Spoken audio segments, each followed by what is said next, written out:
Hello, everybody. Welcome to the Tuesday night comic book preview stream that we do here at Fantasy Books and Games.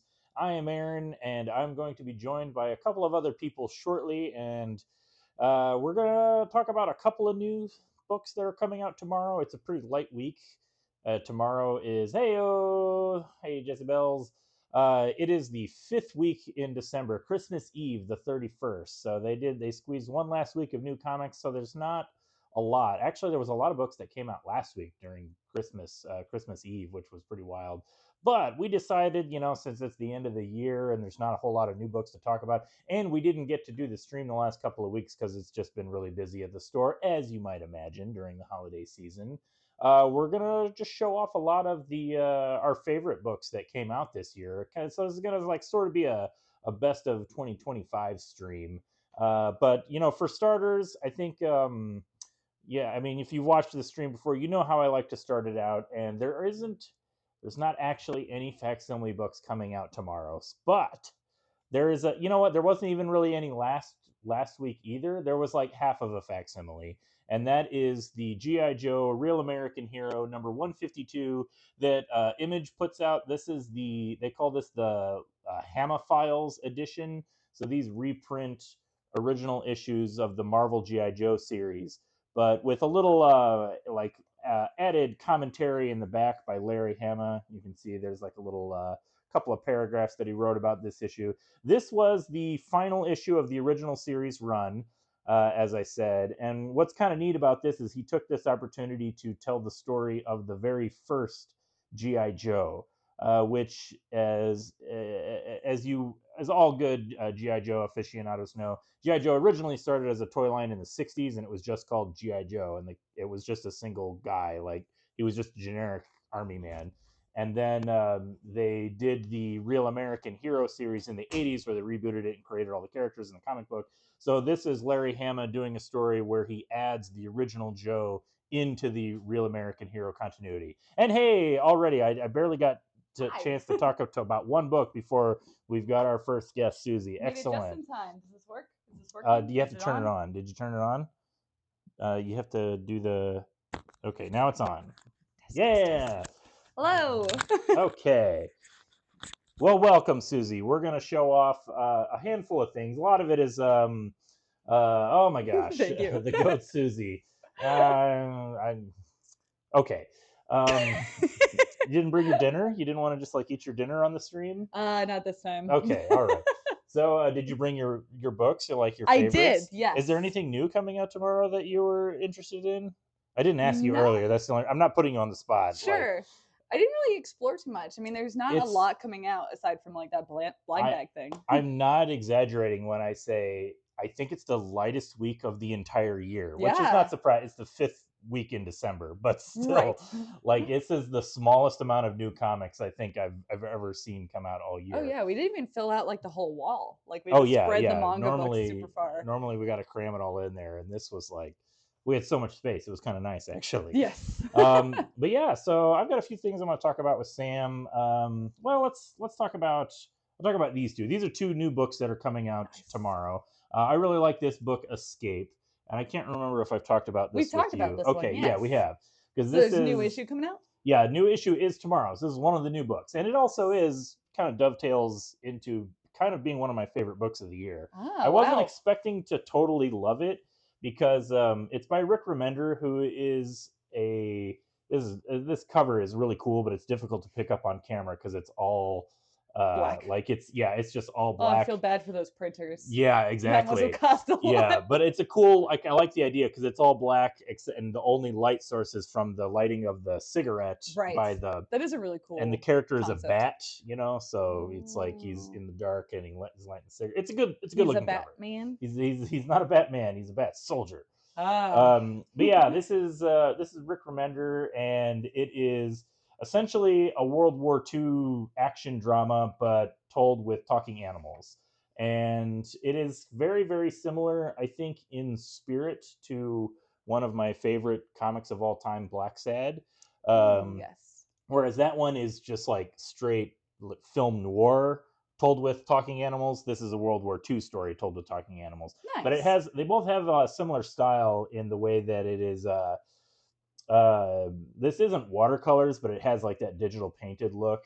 But also, I like the way the animal characters are depicted, like realistically. Like they're not Sure. cartoon animals. Like they're drawn. It's not Zootopia. Yeah, exactly. Yeah, they don't have the big cartoon eyes. The bats look like bats. Like they have it a little bit. You know, they're still anthropomorphized, but there's like a level of realism to the characters that is you don't get in like a Disney, like a Mickey Mouse thing where they're Sure. cartoon versions of animals. Yes. So anyway, I really like Escape.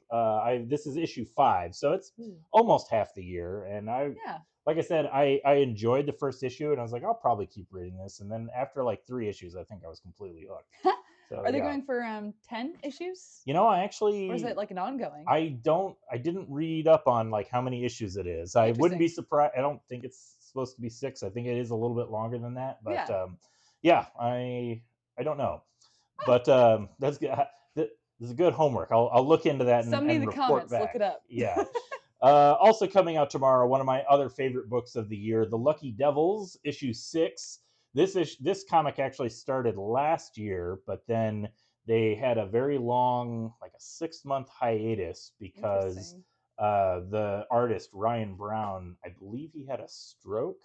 Oh man. And he was in a coma, and it was like very serious and very very like nobody knew what was going to happen. Sure. And it wasn't reported on right away because right, because it's a scary thing. And anyway, he came out of it okay. Like as far as I know, he's got his health still, but he had to like relearn how to draw because he just That's like it was just out of his brain.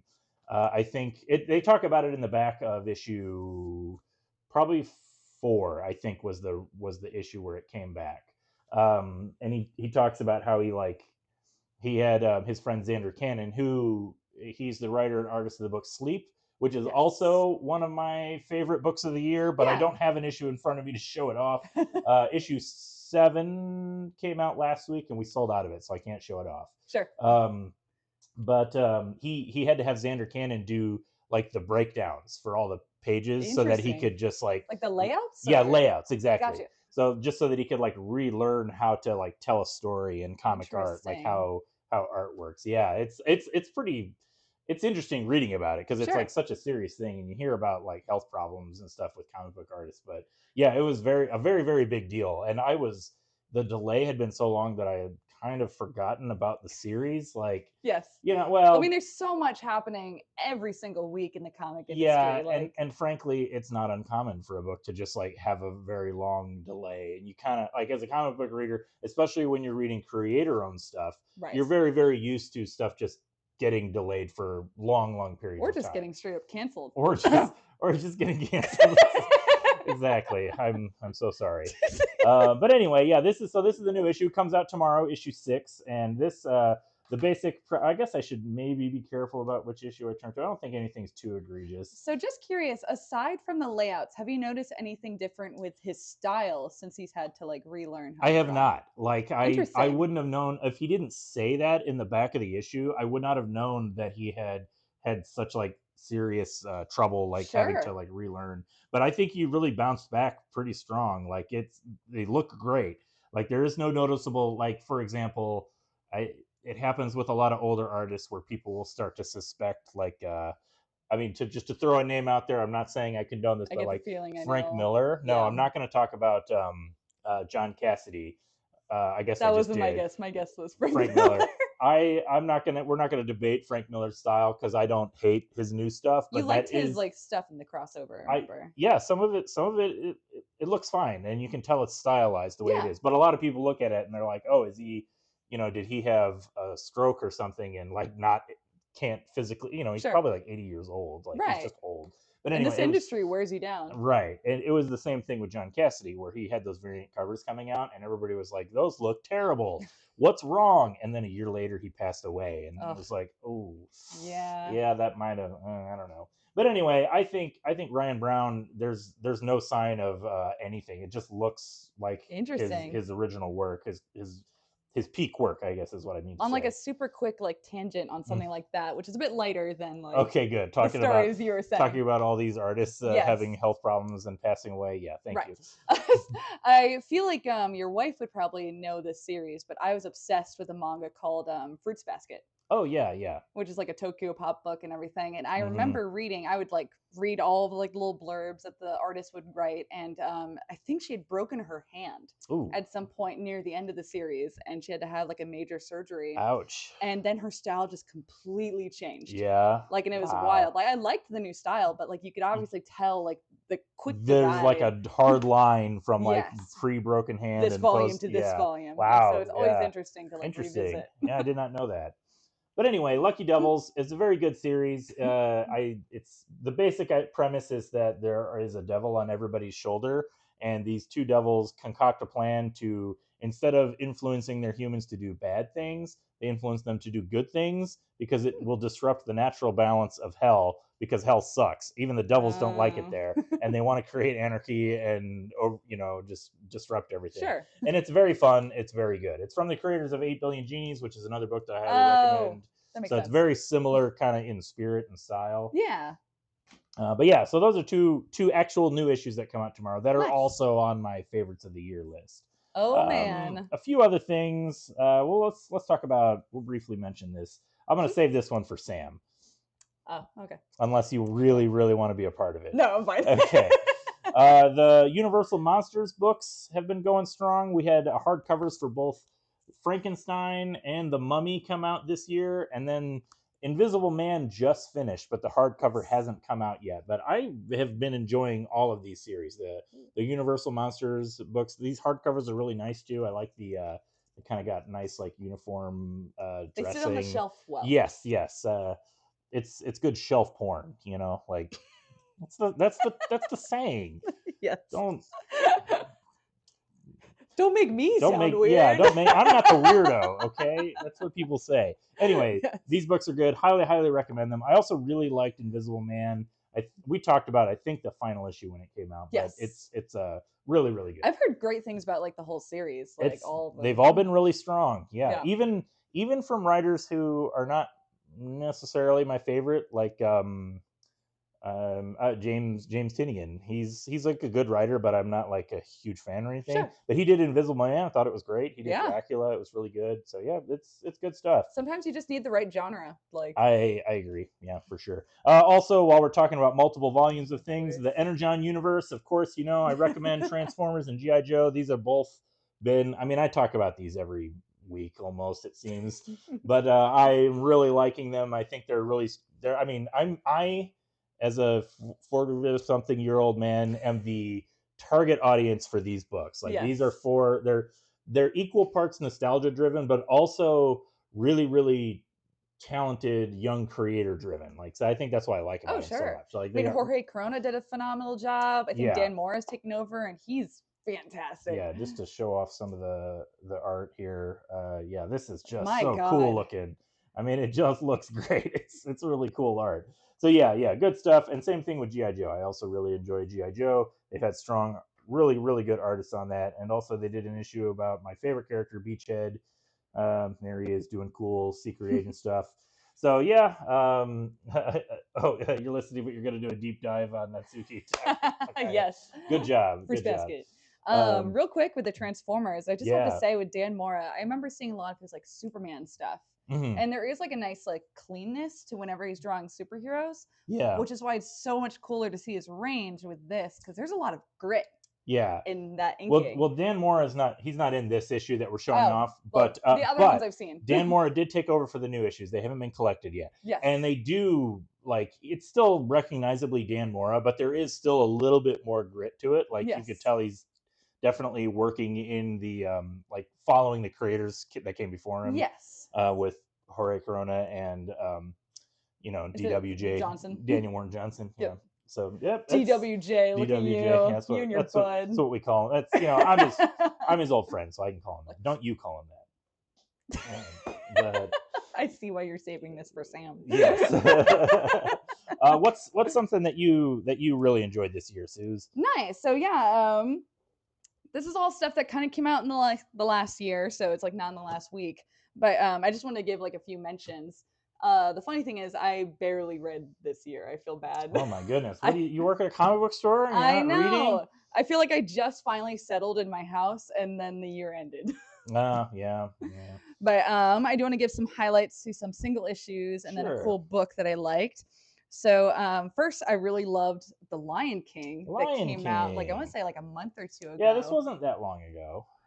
But yeah, it's still 2025 for sure. But something that's phenomenal about this is that it was like written, drawn, and colored by the same person. Okay. Edwin Gallman. Okay. And I know he had some like writing assistants, and I feel bad that I don't remember the name of like who helped him with that. Mm-hmm. But like it captures the vibes of the original film perfectly. It looks really good without necessarily just looking like the Disney movie, you know what I mean? Yes. Like he's got the character designs, but it still looks like his own style. His art, yeah. He's always doing like billions of covers, and so it's always fun seeing someone like that like hop into like visual storytelling. Because like he did like a Lois Lane Superwoman comic, mm-hmm. I think earlier this year. Yeah. So it's like it's rare to see him like do like interiors, and so it's always fun to check them out when he does. Yeah, this is a good looking book. I didn't look at it because, you know, licensed. No, it's not even that. It's just like I don't really watch Disney movies anymore. That makes sense. But it looks good. Yeah. Yeah, he's phenomenal. So he's great with that. I know he's been doing a lot of the covers for like the Lilo and Stitch one too. Let's see. I didn't get the notification that you guys were live here. Well, we're glad you're here. Thank you. We're just going over some things, like some favorites from like the past year. Yeah, like kind of a best of 2025 plus a look at a couple of new stuff that's coming. Yes. I still got one new book we're going to talk about later with Sam. We're saving that later. Yeah. All right. What else you got? Okay. So I feel like I have to mention this just because it was like kind of the event of the year, I would say, in Batman, the comic Deadpool, industry. Really? You're gonna put that on your best list? No. I mean, I like it when that was all right. Bruno Redondo came back, and so like I am a sucker for. I loved his Nightwing line. I mean, I'm a sucker for Grant Morrison, and we talked about it when the issue came out. There's a lot of neat stuff in here. So it's funny, like I'm mainly picking this just for that short. Yeah. It is the Nightwing and Laura Kinney Wolverine. Yeah. I think on the whole, I think we talked about this probably the week that it came out. I think on the whole, the DC one looks better than the Marvel one, just in general. Yes. And I guess that's just because there's better artists that are working at DC right now than at Marvel. Yes. I don't think that's an unpopular opinion. I think that's a widely held opinion right now. But like just being able to see Tom Taylor and Bruno Redondo like team back up again, reuniting. I love that combo. Yeah, it looks good, and Bruno Redondo's great. Yeah, just seeing him work on like another Nightwing thing, and they keep that same like the same vibes of his run. So I was glad to see it come back. Yeah, very cool. So I just had to feature just for that little snippet. It's worth mentioning. It's a big deal that DC and Marvel are doing crossovers again because that hasn't happened in a long time. And yes. I do agree that of the two, I think this was the better one for sure. Yes. Not to discount Gurihiru's like Crypto. I think that was the best one. The Jeff the Shark. In the last one. Yeah, in the Marvel one for sure. I could probably skip this one actually. Okay. But then I think for kind of like non-fiction books, I was a huge fan of this like How Comics Are Made. Oh yeah, we talked about that one. Yeah, whenever it first came out. And so like I've been able to explore it a bit more, and it's so easy for like an informative book to just be kind of like, I don't want to say milk toast, but you know, like a dry read because it's just all information dump. Yeah. Yes. And so I thought this one did a fantastic job with the layouts and including like all the different references and just like being able to explain so much information like in an entertaining fashion. Yeah, I get you. And it's very visual too. I like that they have. Yes. Like I don't want to name names, but there was a comic book earlier this year that was like, here's how comics are made, and there's no images at all. I remember that came out. And I was like, what comics did you miss in the first 20 minutes? Not much. Transformers, G.I. Joe. I talked about 2 issues coming out tomorrow: Lucky Devils and Escape. Yeah, and the Universal Monsters books. Yes. I think that pretty much covers it. Yeah, But yeah, I agree. I know what your book you're talking about, because I also was like, oh, I'm curious what they have to say about making comics as somebody who makes comics as a hobby. Right. And I was just like, yeah, there was no visuals. It was all just text. Right. And like, not to discount like the information he provided in that book, but like, you would think. I would think that a how-to book on how to make comics would be like a comic book how-to book. At least some kind of like information of like, here's what a layout looks like, or something like that. Right. Yeah. Here's what you would submit to an editor. Right. Yeah, this looks really neat. And, I thought because it's also great. It's like a history of printing in America. I guess not just America, but just the technology of printing, and just like visual storytelling as a whole. Mm-hmm. Yeah, this is really neat. I didn't get a chance to read through the whole thing, but I think I would really like to. Oh yeah. And then I do have 2 quick manga books that ended this year. Okay. And so I wanted to give a mention as like probably our last chance to be able to talk about it. So I don't have the final issues because, believe it or not, they did sell out. Oh yeah, at our store. So I just have. That's how you know they're popular. Exactly. There's a few books in my stack that we also sold out of, but I'm still going to talk about them. Exactly. Yeah. I mean, that just goes to show how good it is. That's good books. Yes, that's right. So I feel like these are 2 totally complete opposite manga series. But the first one, I have to give a shout out to My Hero Academia. Yeah, My Hero. I know it's been kind of like a joke to like hate on a popular series or something like that. Yeah, but I thought Horikoshi did like a fantastic job. Is it a good ending? I liked it, actually. Okay, all right. I enjoyed it. Hot take. Susie likes the ending. I mean, as someone who grew up on like Dragon Ball and like Yu Yu Hakusho, I've always been a sucker for shonen, and so I think Horikoshi brought like a great new take on it.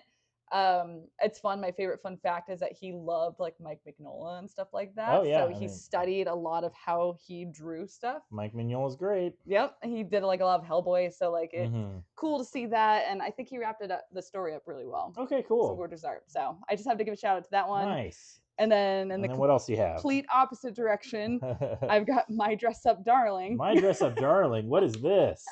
I legitimately know nothing about this. Really? Okay. Yeah, just give me the pitch. There's nothing too bad in that one, but just be careful. I was going to say, do I have to be careful with I think there's maybe just some there we go. movie shots. Yeah. I'm sorry. Continue. So this series is basically focused on a girl who just like she's fallen in love with anime characters, and she wants to cosplay as them. Okay. And then she teams up with this nerdy guy who is obsessed with making like the Japanese like dolls, like painting them and crafting them. Yeah. And so he agrees to make cosplays for her, and he's like phenomenal at it. And it slowly grows into like a relationship. Okay. And so something that I loved about the series, I only just started it like maybe a few months ago because we started watching it for anime night too. Careful, bathing suit. But something that I love about this is that it actually portrays like a healthy relationship, which sounds silly, but it's rare to find that in anime. Because like a lot of the times, even like the wholesome ones, they get together at the end. Sure. And so like, cool, they're together and now they're married. Yeah. But like this one, it like shows the buildup and like them actually in a relationship, and I thought it was just like a really nice wholesome take on it. Wholesome. Yeah. I saw some pages in here that did not look so wholesome. Okay, but here's also the thing. So there is a lot of fan service in this one. So this isn't your under 13 type of story. Okay. But I will say that it interprets it a lot from like the female gaze too, which is also rare in anime and manga. Yeah, so you gotta appreciate that. All right, that's good. That's good. So it's a cosplay rom-com, is what you're telling me. Yes. Okay. Yeah. You could have just saved me all of that by just saying that. Well, I need to make the pitch. I sell books. It does indeed look wholesome. I agree. It does. Excellent. All right. And on that note, I feel like I should go switch out with Sam. Yeah, probably. I think there was only maybe one other thing in here. Did you read, have you been reading Beneath the Trees Where Nobody Sees? I've not read that as much, but I kind of want to hear your take on Invincible. Oh, yeah. Well, that's Battle Beast. Yeah, this is definitely on my list. My favorites of the year is Battle Beast. Y'all could squeeze in there. Yeah, we could. We don't have enough people to run the store, though, if we do that. That's the problem. Yeah. We would have to leave the front unattended. Yeah, and we can't. we can't do that. Or we'd have to leave all the people playing Dungeons and Dragons unsupervised. They can't replace us with AI. That's right. Yet. Not yet. Not yet. But I was a big fan of Invincible back in the day, and it's kind of before it got popular. I kind of I only collected it for the first like 50 issues, and then I kind of stopped because it just kept going. Customer schmustomers. Tell me about it. But anyway, so I'm glad that Invincible is kind of having a resurgence. Oh, sure. The animated series is really cool, and I'm glad that Kirkman is returning to it because I've not always loved everything that Kirkman has done, but I really enjoyed Invincible, and so reading this just feels like classic Invincible. Oh, yeah. It definitely helps because Ryan Ottley is on the art, and I like that it is just gratuitous violence for almost the entire thing, gratuitous space violence, and the premise is simple and silly enough where Battle Beast just wants... I love the little so guy much. that he keeps alive. He's like, I'm gonna need food later. Yeah, he just keeps him alive to eat him. And his whole thing is he just wants to find somebody that can kill him because he's just too good of a fighter. Yes. And that's his quest. It's just to find somebody. Oh my God, what a page that was with all the crazy details. Yeah. That down shot. Oh yeah, yeah. That's cool. Ugh. Every single page in this book just looks incredible. Ryan Ottley is just having the time of his life drawing this book. Oh, yes. And it's a really good first 6 issues that came out. They're on a break now, and then issue 7 will be back in February, I think. February or March, somewhere in there. But yeah, it's really strong, and that's very good. That's a good year to be a comic fan. It is, yeah, I think so. There's a lot of good stuff that came out this year. I have a huge stack here. I'm going to try and be. I don't want to be too long. We got a lot to talk about still. Yeah, why don't you go grab Sam? Let me go grab Sam. I'll let's see. I'll briefly mention, like, while we're waiting for Sam. Oh yeah, I'll need that. While we're waiting for Sam, I will mention that the Absolute books have all been doing really well. I'm sure everybody here has maybe not everybody, but most people have heard of the Absolute books at DC. We have Absolute Batman, Absolute Superman, Absolute Wonder Woman, and Absolute Martian Manhunter. I can't really, in good conscience, put Absolute Batman on my favorites list because I don't read it. But I know it's a lot of people's favorite book. So shout out to it. It is our this trade paperback came out in when did this come out? Just a few months ago. I feel like it was just the latter quarter of the year, and it's our best-selling book of the year. Like, this book is just selling like crazy. And I have enjoyed Absolute Superman. And here's Sam. Here, have your microphone. Yeah. Jump in here. Absolute Superman has been solid, and Absolute Wonder Woman has been good. Really good, I should say. I love the art in this one. But the one that I would actually put on my list is Absolute Martian Manhunter. This book was fantastic. Yes. Would you agree with that? I would agree. Favorite of my Absolutes. Yeah. I think it is hands down the best Absolute book, and it's like just the art by Javier Rodriguez. We'll show it off just a little bit here. It is so unique and stylized. I love the colors. I like the use of like all these like colored smoke trails to kind of visualize the telepathy power. Like the thoughts that he's getting are like these things that he can see. Yep. It's really good. Yeah, man, just what a great book. Yeah. So I highly recommend it if you haven't read it. I feel like a lot of people, they might have skipped it just because it wasn't Batman or Superman or Wonder Woman. But this was definitely the best one for sure. No Love for Joe. Are you talking about Green Lantern? I guess the trade did come out. If you're referring to Green Lantern, I'm sorry to say no. I don't have any love for Joe. I like that Al Ewing, the writer, a lot. He also that's one of my favorite books of the year that I didn't grab. Metamorpho. His Metamorpho series with Steve Lieber. Okay. I like Al Ewing. He did Metamorpho, which is one of my favorite books of the year that I don't have in front of me to show off.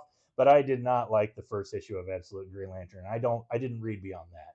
So yeah, maybe I've heard tell it gets better, and I don't doubt that because like I said, Al Ewing. I don't. It's Al Ewing, and also I thought the first issue was not great, so it'd have to be better as it goes along. If it got worse, that would be quite a feat. But anyway, so yeah, we got a few other things to talk about here briefly. We're going to show off. Yeah, I heard you were saving all the best stuff. I'm saving all the best stuff for you. Well, to briefly mention Beneath the Trees Where Nobody Sees. We talk about this one every time it comes out. Yeah. This is absolutely one of, I think everybody that works here is like one of our favorite books.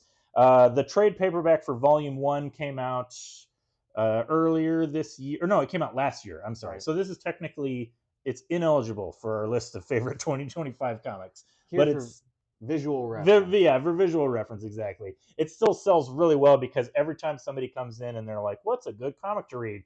Everybody that works here is like, Beneath the Trees Where Nobody Sees.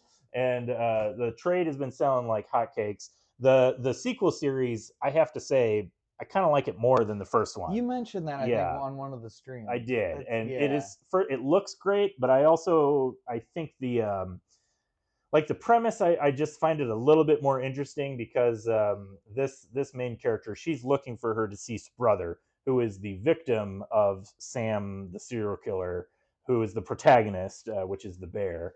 And yeah, there's just a lot of like, I don't know, like intrigue and like it's a cat and mouse game, right. You know, and I feel like it's just more developed than the first one was. Like the first story, it was good, but I think it was carried by the art. And I think this one, I think everything's like the synergy is really strong. The art story is really good. The art is great. Yeah. So it's all coming together. Like the creator, Patrick Horvath. Patrick Horvath. I think like the experience of writing the first book has just made him a better creator. Yeah. So yeah, I'm really liking this one. Definitely put that as my favorites. I'm sorry, did you have any other further thoughts on it? Oh, no. It's just been a good series. There's just a little more going on in terms of like other characters. And I don't know. It just feels more fleshed out. Mm-hmm. Yeah. All right. Well, I've been talking a lot. What's one of your favorite books? One of my favorite books this year. Let's see. I think this is one we can both talk about. Yeah. I loved Skinbreaker. Oh, yes. I'm loving. That's a book that like I read just because I picked it up and I like David Finch. Like he's a good artist. This looks like a good book. I'll read it, and it turns out I kind of really love it. Yeah. The story's great. Like it's so simple and yet so effective. Let's show it off on the stream really quick. And that's a good way to put it. I think we said this when we first talked about it, was that there's nothing like it's when you say the story is simple, it almost sounds like an insult, but it's not. And I don't mean it like that at all. It's just really effective, and it just kind of does exactly what it needs to do. Right. And like it's a beautiful looking book. Like this is such cool art. It's like very detailed. I like the alien world, these creatures. Yeah. And so this is a reprint of the first issue. I think they've put out. Is this the third or fourth maybe? Looks like the second. Oh, second printing. There you go. Yeah, I know they've done multiple printings for a lot of the issues because it's been doing well. And it's worth pointing out that this is written by Robert Kirkman. And I mentioned to you earlier, this is how I know I really love this book, because I don't even acknowledge it as like a Kirkman book. Right. Like it's clearly an artist-driven book, as you can tell. Like it's very much like a David Fincher just wants to draw this cool stuff, and Kirkman gives him a story to work from. But and I think that's also another reason why it works, is it's not overwritten. Yes. And it's just like you said, it's just like the story is exactly what it needs to be for great art, and it all comes together in a really fantastic package. If you like violent fantasy, like barbarian comics, you know, which I do, as you know. Yeah. It's ironically, I don't have any Conan the Barbarian books in my list of when I'm talking about my favorite books, even though I would say that that's also in my favorites of the year, specifically the Savage Sword of Conan, the magazine one is really solid. Oh, wait, that was yours. That was mine. All right.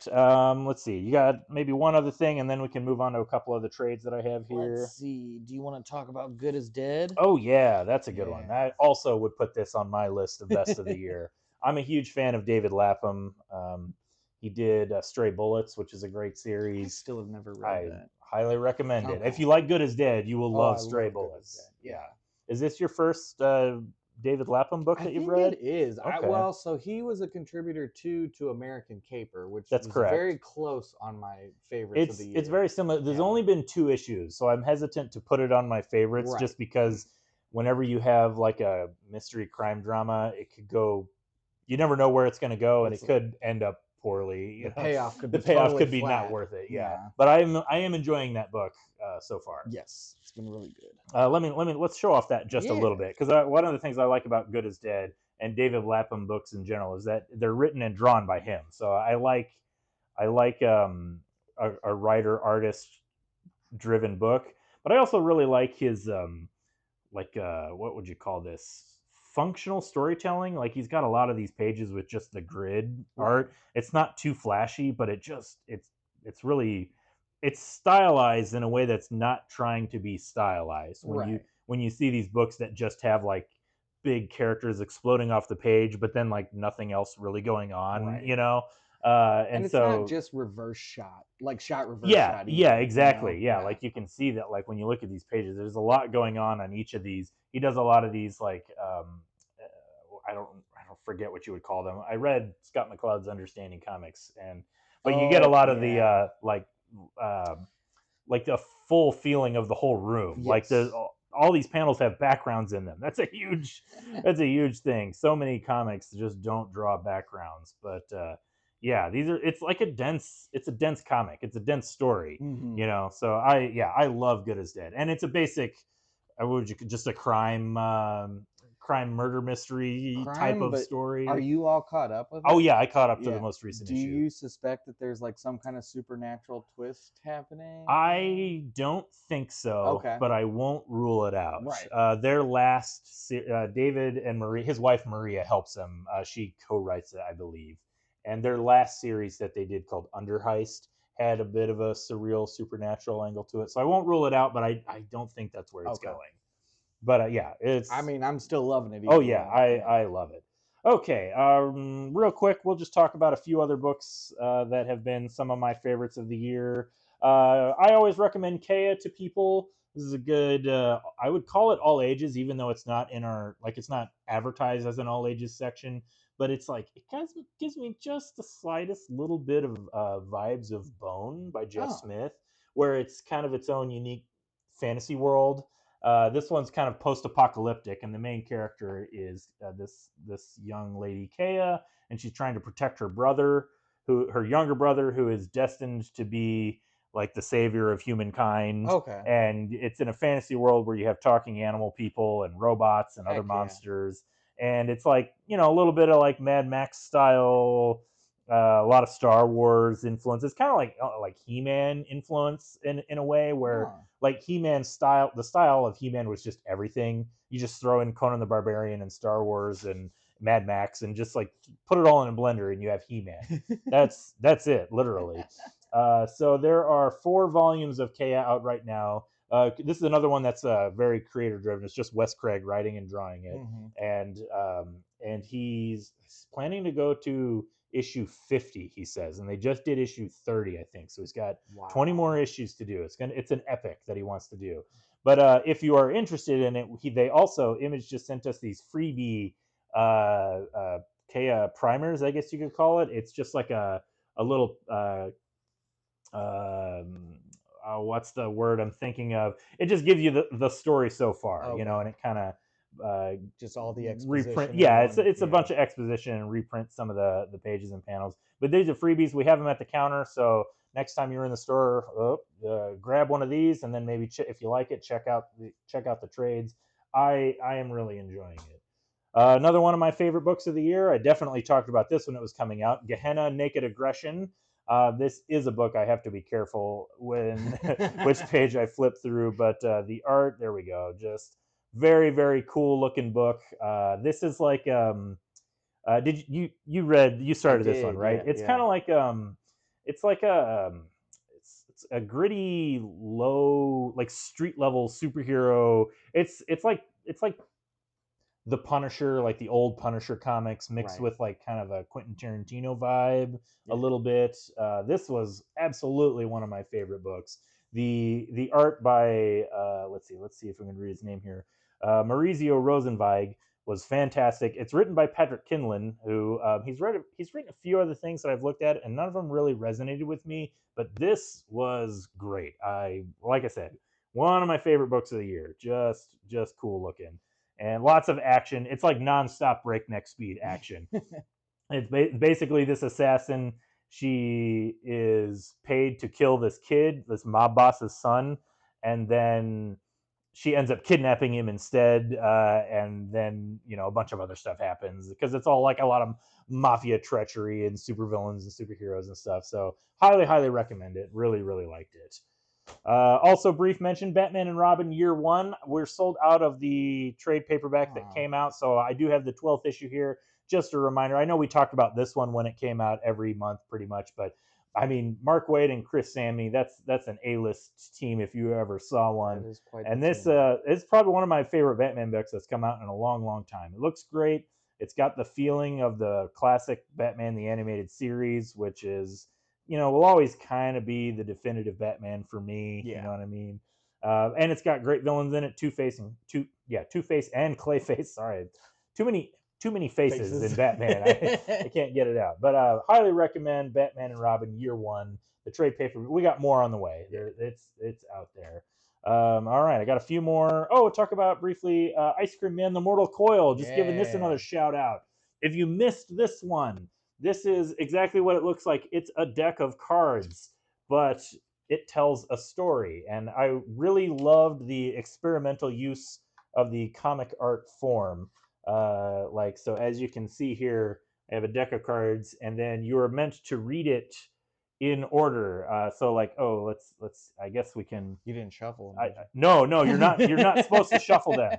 So like the story starts with the top card, and you read that, and you flip, and you go to the next card. This is not picking up on camera that well, but that's okay. And you go to the next one, and then there's some fun. Like you see, this one's like a business card here, and then there's as you can see, there's like a Magic the Gathering type card, and it's a fun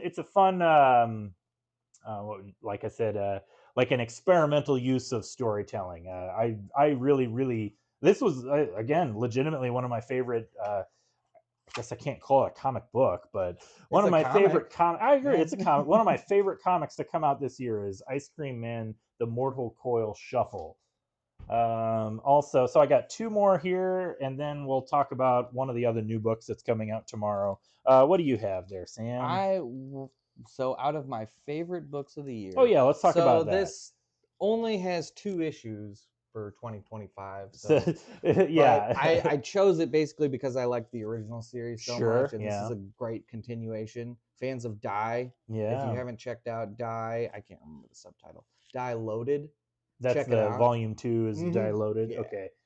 Cool. Yeah. And what's the premise of Die? So of the original Die? Sure, yeah.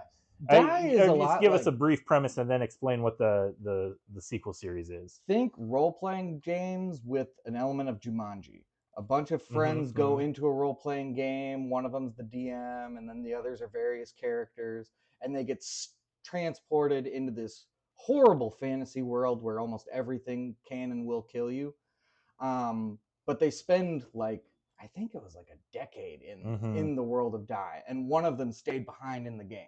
Okay. And so the original series is about them going back as adults to get them to rescue their friend. Okay. Stuff happens. Then leading into the second series, the main character is the wife of one of the main characters from the previous series, and she's going in completely blind. She doesn't play role-playing games. She doesn't do any of that. Oh, okay. So this is very much like a fish out of water. Exactly. Yeah.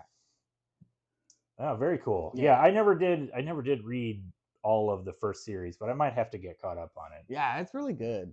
Yeah. Very cool. Okay, 2 other books I'm going to briefly mention. I talked about these every time there was a new issue out, but these are legitimately on my I would say my top 10 list of books that came out this year. Yeah. Assorted Crisis Events. I love this comic. It's written by Denise Camp, who also wrote Absolute Martian Manhunter, which is also on our favorites list.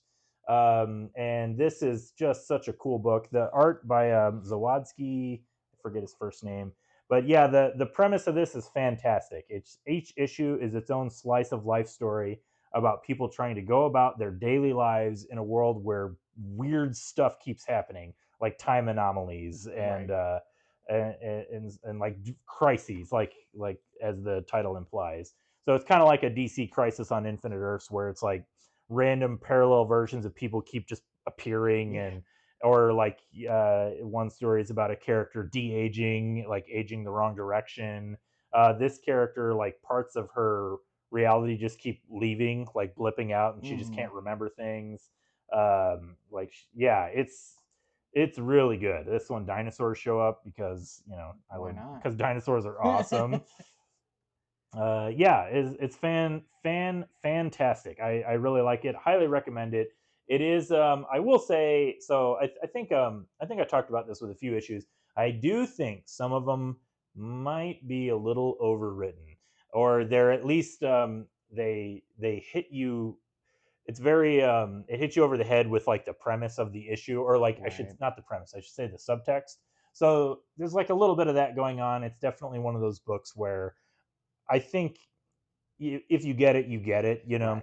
But the really really good issues are just fantastic, like excellent. So I do really like it. I definitely recommend it.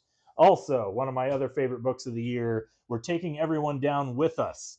This was a very cool like super spy adventure, and the short version is the main character is like essentially a James Bond type villain super scientist, right, who's created a super weapon, and then like a secret agent goes to his island to capture him and ends up killing him, and then the scientist's daughter escapes with one of their robots and has to find sanctuary while superheroes and super agents are trying to find them, catch them, and kill them.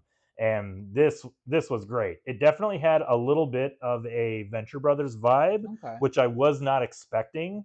It doesn't necessarily look like it's going to be overtly funny, but there's like some pretty good satirical jokes. Like there's this whole I forget what they call themselves, but there's like a supervillain gang essentially, like and they're kind of funny. Like they're played for laughs. It reminded me a lot of the Guild of Calamitous Intents in Venture Brothers. So there's definitely, like, if you like that sort of a thing, I think you will enjoy this. But this book was really good. It's written by it's Matt Rosenberg, and there's a co-writer.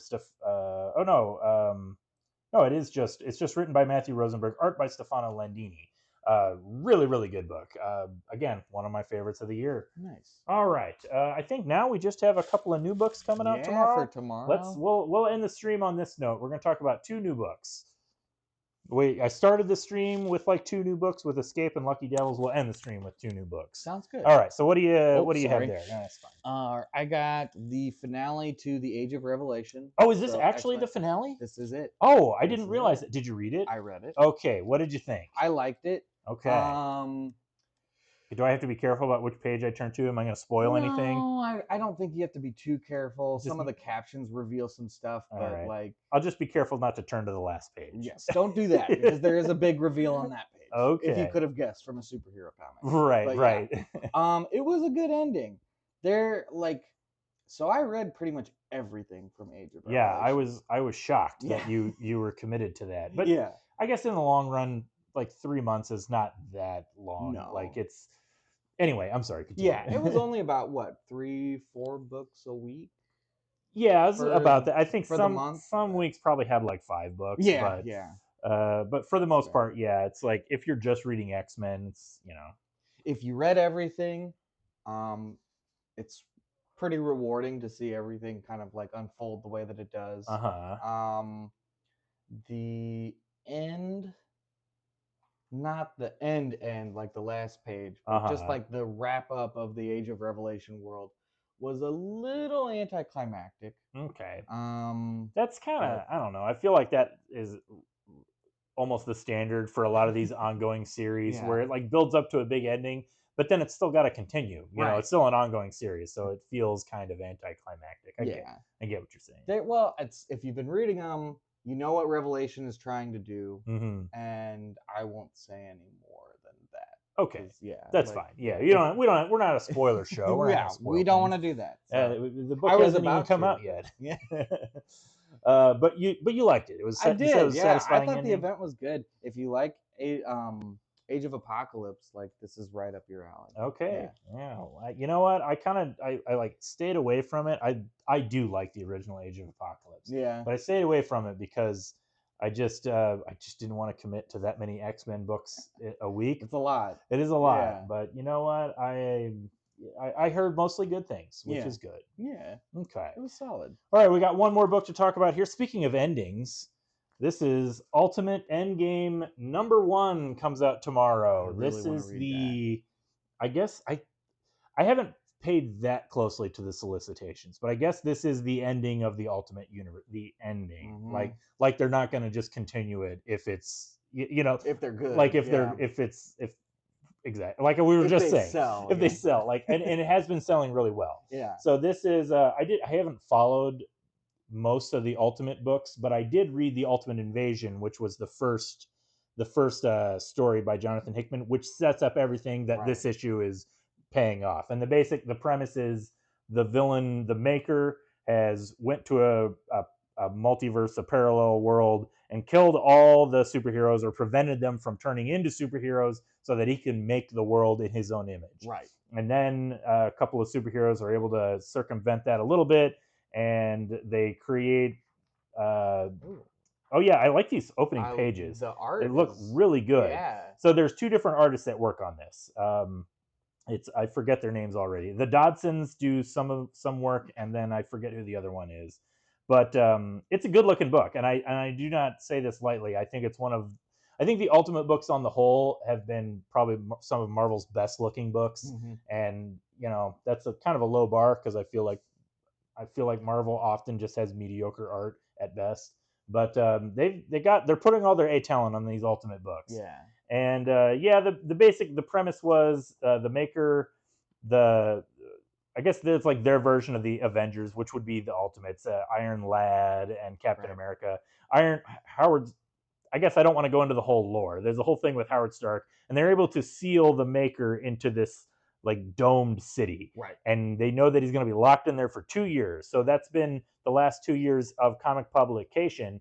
They've had 2 years to get these characters ready for the return of the Maker. Right. And that's what this series is the dome. It's going to open up, and the Maker's coming back, and they got to find a way to defeat him. And so you kind of have all the characters. You have Spider-Man, his family of characters, Iron Man, like I said, or Iron Lad, I should say, is what he's known as. You have the Ultimates characters. There's a lot of, it's the first issue, so there's a lot of setup. And again, I'm not going to reveal like what happens.